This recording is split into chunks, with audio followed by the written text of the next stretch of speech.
Bu akşam nelerden bahsedeceğiz? Biraz sen bahset istersen. Öyle birkaç fragman niteliğinde sözler söyleyelim, merak ettirelim. Hepsinin hayatlarına dokunacak, hayatlarının içerisinde yıllarca yer alacak bilgiler olduğunu ben şimdiden söyleyebilirim.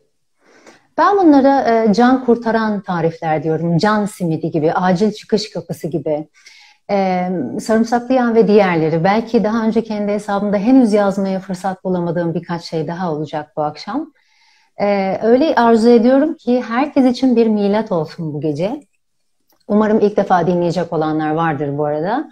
Öyle bir milat ki öncesi ve sonrası olsun. Bu kadar pratik metotların ne kadar geniş bir kullanım alanı olabildiğini görsünler.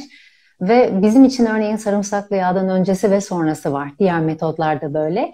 Umarım böyle keyifli, güzel bir yayın olur. Bütünün hayrına İnşallah. faydalı bir yayın olur. O zaman sarımsaklı yağ mucizesiyle başlayalım. Nedir Tamam. bu? Herkesin dilinde bir sarımsaklı yağ ve adres olarak da senin hesabını gösteriyorlar. Melih'in paylaşımlarına bakın, sarımsaklı yağ tarifi orada var diye. Neye iyi geliyor? Nasıl yapılıyor? Bunun için söz sende Melih. Şimdi sarımsaklı yağ öncelikle ateşli hallerde kullanıyoruz. Yani önce şunu da vurgulayalım. Ben bir doktor değilim.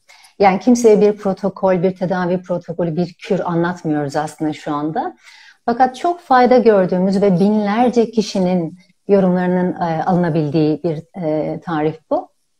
Önceki hesapta sadece bu konuda 6.000 yorum vardı, uçtu. Ama şimdi yine geliyor, kanala geliyor, bloğa geliyor, buraya geliyor. 7'den 70'e. 7 derken 7 günlük bebekleri kastediyorum. 5 günlük, 7 günlük bebeklerden yatalak durumdaki ileri yaş aile büyüklerine herkes denedi çok şükür. Biz nasıl kullanıyoruz? Ateş varken kullanıyoruz. İlk amacı bu. Ve ateşin hangi sistemde olduğu önemli değil. Yani o solunum sistemiyle alakalı ya da değil. Bir enfeksiyon, bir ateş varsa sarımsaklı yağ kullanıyoruz. Veya'sı da önemli. Öksürük varsa. Ama insanlar bunu bilmeyerek hani şöyle soruyorlar bana. Öksürük yok, ateş yok ama öksürük var, aklımıza gelmedi kullanmak. Tam tersi. Rahatlıkla kullanabilirsiniz. Boğazımızda bir hani kırçıllanma olur ya bazen, boğaz ağrısı olur. Hastalanacağını hisseder gibi oluruz. Ne kadar erken yakalar ve yaparsanız o kadar etkili. Dolayısıyla geniş kapsamlı ateş ve veya öksürükte kullanılan, soğuk algınlığında kullanılan bir tarif bu. Peki nasıl yapıldığı ile ilgili o zaman bize bir şimdi tarif vereceksin. Bu Şimdi en çok önce merak edilen ve en çok sorulan kısmı. Herkes burada biraz bir takılıyor ama aslında çok basit. O yüzden anlatalım bir daha. çok basit. Yani şimdi buradan kalkıp yayından sonra bu tarifi yapacak olsam 7-8 diş sarımsak alırım. Havanda, ahşap bir havanda ya da mermer bir havanda ya da metal bir ezicide hiç fark etmez. Bir sarımsağı ezerim. Hiçbiri yoksa rendelerim. Rendenin ince tarafıyla. Bir 4-5 dakika beklerim. O içindeki allisin denen mucizevi madde açığa çıksın diye amacımız o. Üzerine de bir parmak kadar, üzerine geçecek kadar zeytinyağı eklerim. Mümkünse hepsi organik. Mümkünse sızma zeytinyağı. Tarif bundan ibaret. Hatta yapılmışı var. Yeni yapmadım, buzdolabından getirdim. Çünkü aylarca dayanıyor Ferda. Yani ben üzerine bir etiket yazıyorum yine unutmamak için ama buzdolabındaki hali bu. Bu birkaç aylık. Bu Doğru mu anladım? birkaç aylık 10-15 dakika önce çıkardım dolaptan. Donmuş haldeydi ya. Çünkü onu da görünce şaşırıyorlar. Bizimki dondu. Hemen böyle ılımaya başlıyor. Aylarca saklanabilir. Dipte sarımsaklar duracak. Süzmeyeceğiz. Ve eğer evinizde çörek otu yağı varsa, mümkünse organik ve soğuk sıkım. Zeytinyağından daha az olmak kaydıyla biraz da çörek otu yağı eklerseniz öksürük için etkisini perçinlemiş olursunuz. Ve Çö- aylarca dayanıyor. Çörek otu zaten başlı başına bir mucize. Sarımsaklı yağın anlaşıldığını düşünüyorum. Eğer anlamayanlar olursa da birazcık böyle başa sardırıp videoyu tekrar tarifini alabilirler diye düşünüyorum. Buraya eklemek istediğin bir şey İzleyebilirler. var mı Meri? Şöyle bir şey var, nasıl kullanacağımızı söylemedik. Hemen soruyorlar. İçecek Tabii. miyiz? Salataları mı sos yapacağız? Boğaza mı süreceğiz? Göğüse ya da sırta mı? Hayır, hiçbiri değil. Sadece ayak altına. Her iki ayağın altını sürüyoruz. Yatarken bir strece sarmayacağız, poşede sarmayacağız. Bir sera etkisi istenmiyor. Sadece çorap giyiyoruz ve yatıyoruz. Evet, yatak yorgan batabilir, evet kokabilir. Şu anda bile önümde sarımsaklar var göstermek için. Yağ var, ortalık biraz tabii ki ocakbaşı kokabiliyor. Ama inanın çok etkili, çok başarılı. E, Başka bir şey daha var mı? Notlarıma bakayım. Şu önemli, bunu da eklemem lazım. Şimdi özellikle benim gibi hassas cildi olan yetişkinlerde ve genellikle çocuklarda ve bebeklerde sarımsak parçaları iri kalırsa ve ayağa değerse tahrişe yol açıyor. Yani sabah bir bakıyorsunuz gece örneğin sürdük ve Hmm. gece uykusunda çok çok etkilidir. Mümkünse gece uykusunda yapıyoruz. Fakat sabah kalktığınızda bazı yerlerde su toplaması, kızarıklıklar görülebiliyor. O da kendiliğinden 24 saate geçecek ama bu hiç olmasın diyorsak sarımsaklar böyle dipte beklerken sadece yağını sürebilirsiniz. Özellikle çocuklara. Ya da bazıları şunu yaptılar. Benim gibi 5-6 diş bu kadar az bir miktar değil ama bir baş sarımsak bolca zeytinyağıyla rondoda merhem gibi olana kadar iri parça kalmayacak şekilde çektiler. Dolayısıyla onu bütünüyle sürebiliyorlar ve o zaman çok etkili gerçekten. Muazzam. Ama ama sürsek bile, sadece yağını sürsek bile gerçekten çok etkili.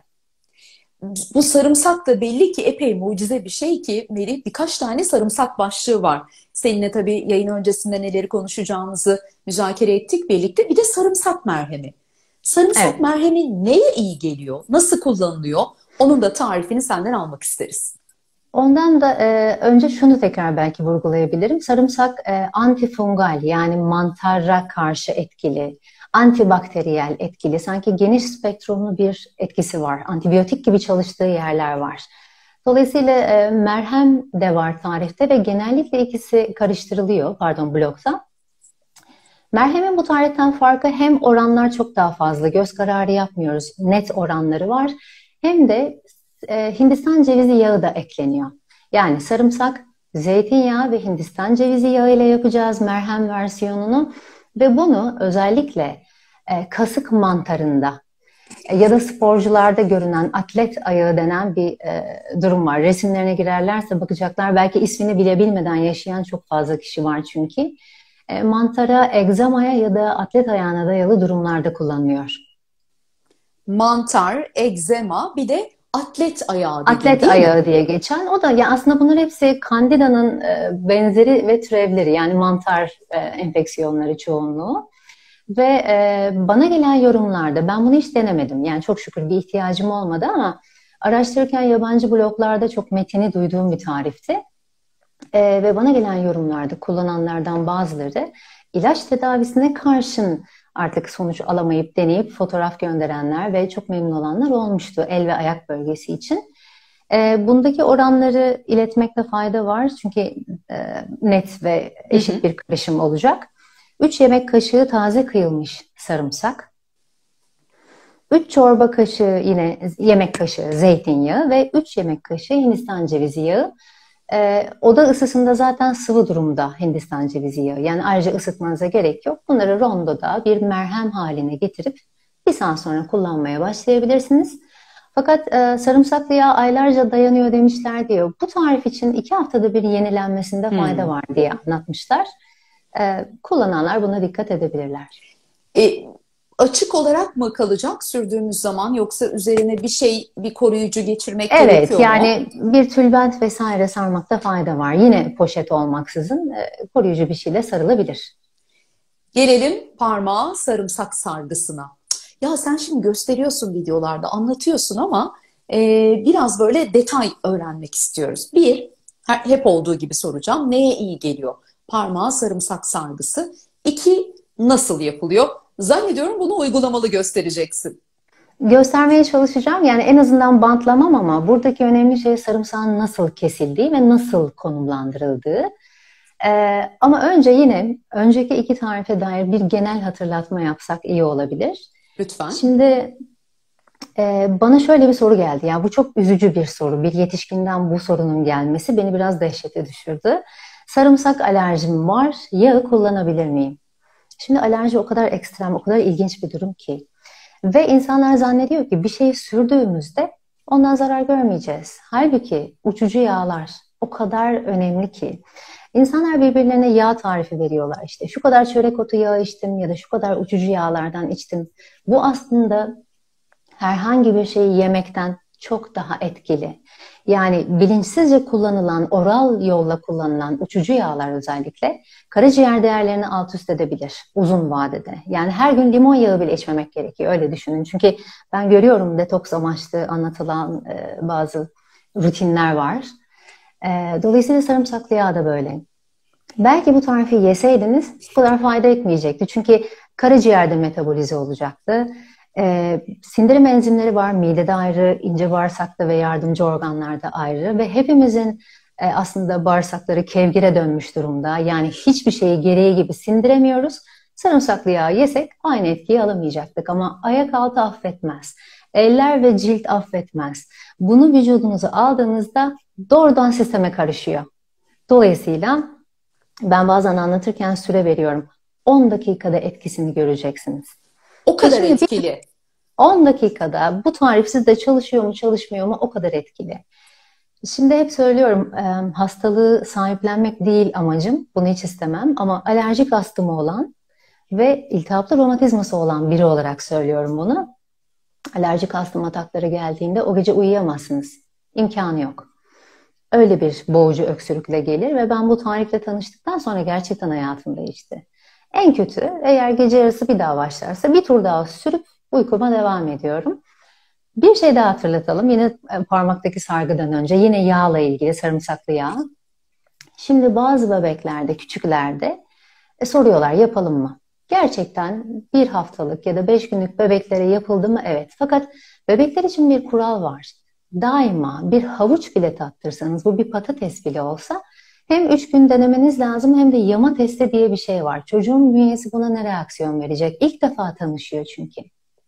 Şimdi annesi hamileler ve lohusalar da kullanabiliyor bu tarifi bu arada. Elbette annesinin bir sarımsak hassasiyeti varsa bu bebekte anlaşılır. Ama ya anlaşılmadıysa bence çocuğun hasta olmasını beklemeden bilek bölgesinde küçücük bir bölgede yama testiyle yağın durumuna bakabilirler. 15 dakika, yarım saat hatta mümkünse 24 saat gözlemlerlerse çocuğun bir reaksiyon olup olmadığını hasta değilken anlayabilecekler. Reaksiyon oluşursa bunu nasıl test edecek anneler? Mesela Aslında yama testini bütün anneler bilir. Yani hani ilk defa bir besini tanıştırmaları ne şekilde önerildiyse doktorları tarafından bunu da bir yiyecek gibi düşünüp genelde ciltte bu küçük bir test olarak yapılıyor. Kabarma, kızarma vesaire olabilir. Dolayısıyla yani çok küçüklere yapıldığı defalarca, yüzlerce tarifte yorumda gördük etkisini. Ama yine de temkinli olabilirler. Hastalık beklemeyip küçücük bir noktada belki bakabilirler. Alerji önemli bir konu çünkü. Ve küçük bebekler ağız dolusu balgam kusarak, çok minikler tatayla bezde, yani anneleri sürdükten sonra o bezi açtığında avuç dolusu balgam görecekler, şaşırmasınlar. Bazı çocuklarda, yani bebek değil ama biraz daha büyük çocuklarda da ilk 10-15 dakika içinde çok şiddetli bir öksürükle balgam kusma görecekler. Yine çok yoğun miktarda. Bizde nasıl oluyor? Biz sürdüğümüzde deliksiz uyuyoruz. Sabah 5'te çok şiddetli bir öksürükle uyandırıp yine o sekresyonu attırmaya çalışabiliyor. Ama çok kısa sürede etkisini görüyorlar gerçekten ve birkaç gece yapmaları gerekebilir. Parmağa geçelim mi? Parmak sargısına. Geçelim. Sarımsak parmak sargısı. Şöyle, bu bir sujok metodu. Sujok aslında Kore dilinde el ayak demek. Yani bu bir çeşit Kore akupunkturu. Ama iğnelerle vesaireyle işimiz yok. Genellikle tohum terapiyle birlikte çalışıyor. Ben sadece eğitim aldığım kadarıyla ve fayda gördüğüm birkaç tarifi anlatacağım şimdi. Sujok Türkiye'den isteyenler online dünyanın her yerinden artık atölyeler yapılıyor ve ben de oradan öğrendiğim için ismini anmak isterim. Yine sarımsağı da işte hastalığın başlangıcında, nezle ya da grip başlangıcında ya da işte boğazımız ağrıyor, bir kırıklık var. Şimdi gece sarımsaklı yağ yaptık. Tamam. Gece ve gündüz üst üste yapabiliriz çocukta ama biz gündüz yatmıyoruz. Dolayısıyla ona destek olacak bir tarife gündüz ihtiyaç var. Bir diş sarımsak. Tek ihtiyacımız olan bu ve bir flaster ya da şeffaf bant. Şimdi sarımsağa da geçmeden önce yanımda bir kaynak kitap var ama eğer bulanık olursa ben sonradan fotoğrafı gönderirim. Belki Tamam. montajda eklenir. Şimdi aslında kısaca su çok şunu söylüyor. Vücudumuzda bazı kısa yol tuşları var. Bazı anahtar noktalar. Bunlar ellerde ve ayakların altında konumlandırılmış durumda.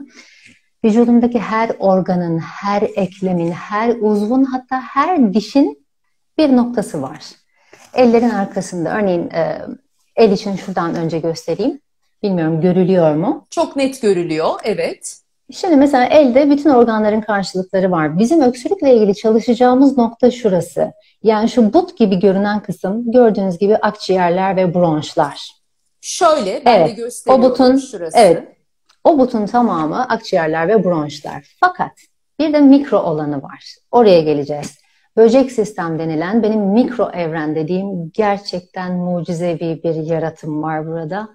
Nasıl ki yüzlerimiz benzemiyor, parmak izlerimiz benzemiyor.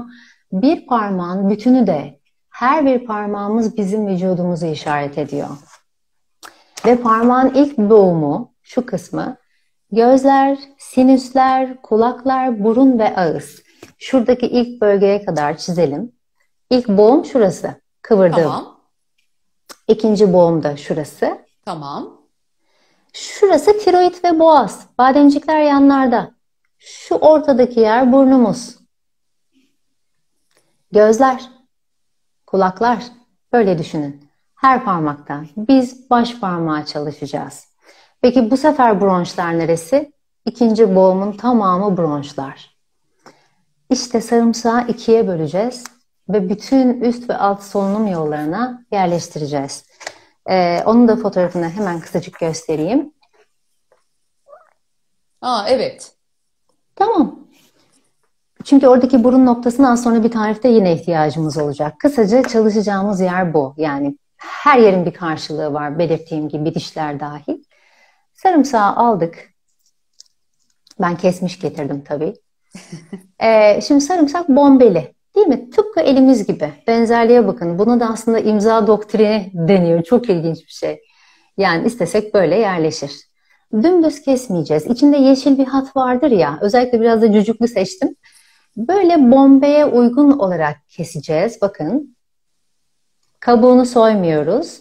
Tamam. Bombeli bir şekilde kestik. Hatta içindeki o yeşil hattı da göreceksiniz kestiğinizde. Bombeli ve tombik olan kısmı, şu çok önemli, sivri kısmı yukarı bakacak, enerji akışı yukarıda olacak şekilde. Ne demiştik? Üst taraf sinüsler, burun, ağız, her şey burada. Şuraya bantlıyoruz. Yani flaster evet ama yoksa ben hep tek başıma yaptığım için bir şeffaf bantla bantlıyorum. Alta da o düştü.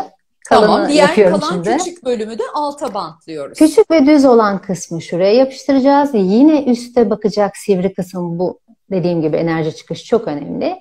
Bunu da bantlayabiliriz. Şimdi düştü tabii. Tabii, sivri kısımlar üstte bir, Üste kabuğu bakacak. soymuyoruz. İki, biraz böyle bombeli bir sarımsağı seçmeleri de önemli. Üç.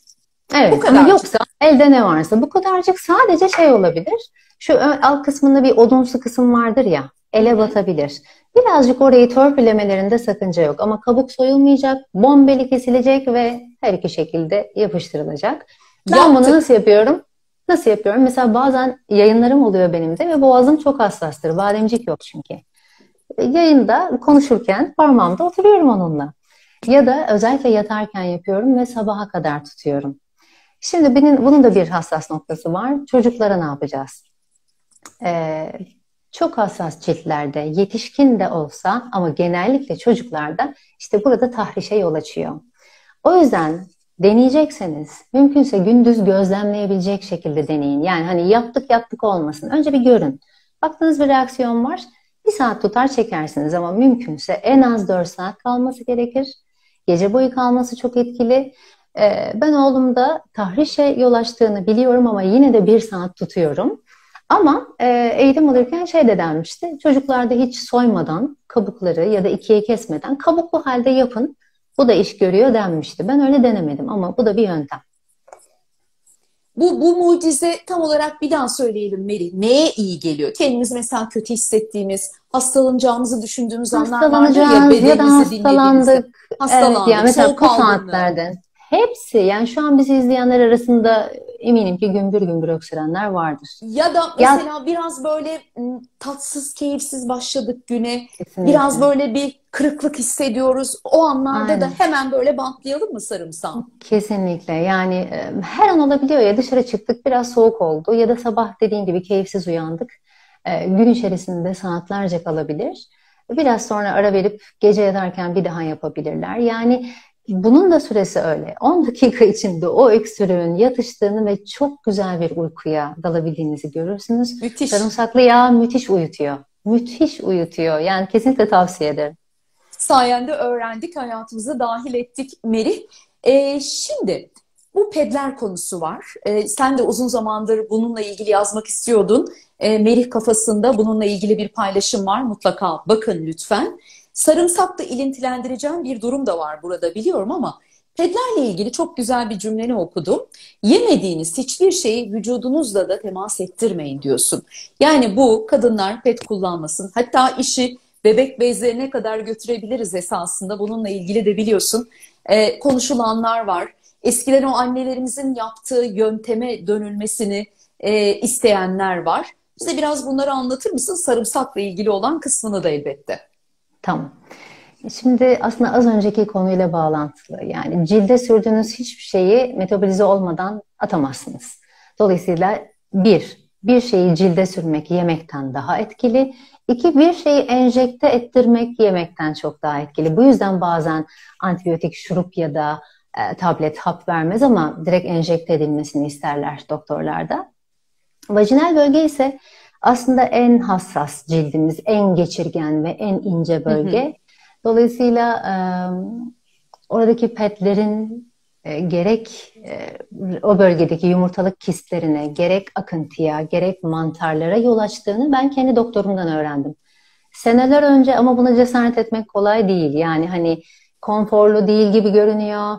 Hatta biz bu tip yöntemleri gerçekten biraz ne derler, itibarsız mı kalmışız, biraz havalı mı Maalesef. bulamamışız. Dolayısıyla hiç değilse mens dönemlerinde değil ama günlük olarak, çünkü 24 saat onlarla yaşıyoruz. Yani günlük pet böyle bir şey ve kan dolaşımına geçiyor ve günlük özellikle tüm petler, günlükler ve diğerleri dahil olmak üzere bir kadının 10 bin pet kullandığı söyleniyor. Yani sürekli onlarla yaşıyoruz. Ve oradan dioksin ve benzeri, belki ismini bile anmama gerek yok ama endokrin bozucular var, yeni doğana aktarılan kimyasallar var, onların uzuvlarının oluşmasıyla ilgili riskler var. Yani sadece bizim rahim ya da kanserojen etkileri saymıyorum, hepsi sayılıyor. Dioksine ve BPA'ya özellikle dikkat. Ne yapılabilir? Hiç değilse mens, yani adet döneminde cesaret edemiyorlarsa ama günlük olarak kumaş ped, yıkanabilir pedi düşünebilirler. Bu şimdi onlara işte yok çıt çıtlı ya da işte bambu yeni bir masraf kapısı gibi de gözükmesin. Rahatlıkla yıkanmış, birkaç kez yıkanmış, tülerme yapmayan, pamuklu, eski bir çarşafı dikmek için kendileri götürüp tarif dahi edebilirler. Yani gözlerini büyütmeye değmez. Neyle yıkadıklarını bilirler, kendi tempolarını kendilerini bilirler. Ama doktorumun bir tavsiyesiydi. Çünkü ben de daha 19-20 yaşlarında kist vardı ve bu kistlerde ameliyat denilmişti. Yani uzun bir hikayesi var. Yazmıştım daha önce bunu. O zaman öğrendim. Yani bu kistlerin temel sebebi, evet, beslenme, mantar ve vajinal yumurtalık kistlerinde çok önemli. Yaşam tarzı çok önemli. Neler yediğin, bu mantarı nelerin tetiklediği, yani derine bakılması gerektiği muhakkak. Ama petler de bir etken. Ve şimdi bu tip bir akıntı ya da mantarla uzun süredir cebelleşenler için yine sarımsaklı bir tarifimiz var. Hadi bakalım, dinliyoruz merakla. Şimdi bunu kimden öğrendim? Bunu selam da göndermek isterim. Jinekolog doktor, operatör jinekolog doktor Havva Hanım'dan öğrendim. Havva Çuhadar Yekrek. O da bir batılı meslektaşından bunu öğrenmiş. Yani yine bir doktordan. Ee, Temiz ellerle bir diş, mümkünse iri bir diş sarımsağı soyuyoruz. Bir iğneyi, paslanmamış bir iğneyi ateşe tutuyoruz. hijyen için ve içinden bir ip geçiriyoruz.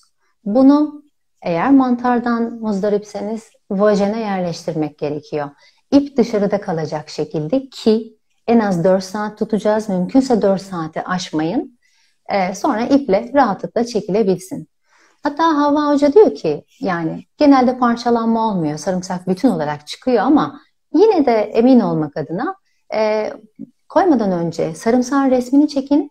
Bütün olarak çıktı mı daha sonra karşılaştırabilmek için. Ben bunu yazdıktan sonra çok şaşırdım. Çünkü sonra da şu an ben LCH'te öğrenciyim. Yani London College of Homeopathy'de bir homeopat adayıyım. Orada yine kulakları çınlasın bir Defne hocamız var. Defne Duygu Uslu. Melih dedi ben bu tarifi biliyorum ve kimden öğrendim biliyor musun? Doktor Faruk Master vardır. Dünyanın, altını çiziyorum, dünyanın en iyi homeopatlarından biri. Hint asıllı bir homeopat ve onların geleneksel bir tarifiymiş. Biz bunu çok kullanırız bu tip enfeksiyonlarda diye anlatmış vajinit konusunda ve mantarlarda. Dolayısıyla 2 ayrı kişiden duydum ve ben bunu yazdım. Gelen yorumlara inanamadım çünkü benim dışımda herkes biliyormuş. Şu an ben de yani en son öğrenenlerden biri oluyoruz. Gerçekten ilk defa duydum. Herkes yazmış. Babaannem bize anlatırdı, anneannem anlatırdı, inanmazdık, dalga geçerdik vesaire diye herkes şoke oldu. Şu an ben de şoke oldum gerçekten. Evet yani ve bir kez daha. O işte beslenmenin, mantarların, işte bu hijyenik pedlerin yol açtığı hasarları bir sarımsak gideriyor. İnanılmaz bir bilgi, inanılmaz. Buraya ekleyeceğim bir şey var mı Melih?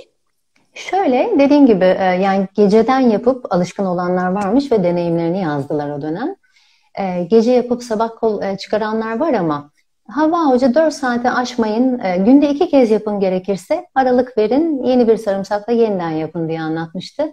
Üşenmeyenler programdan sonra gelen yorumları lütfen okusunlar.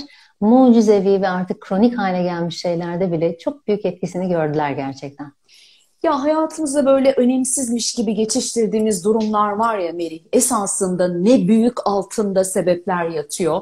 Az önce ne güzel söyledin. O kadar itibarsızlaştırmışız ki o kadim bilgileri. Bir de kolayımıza geliyor tabii gidip onu marketten hazırını almak. Halbuki ne doğruysa eskiler, annelerimiz, anneannelerimiz en doğrusunu biliyormuş. Yani ben bu kadim bilgilerin içine girip her öğrendiğim yeni bilgide inan hayret duygum gelişiyor. Yani sonu olmayan da bir bilgi denizi.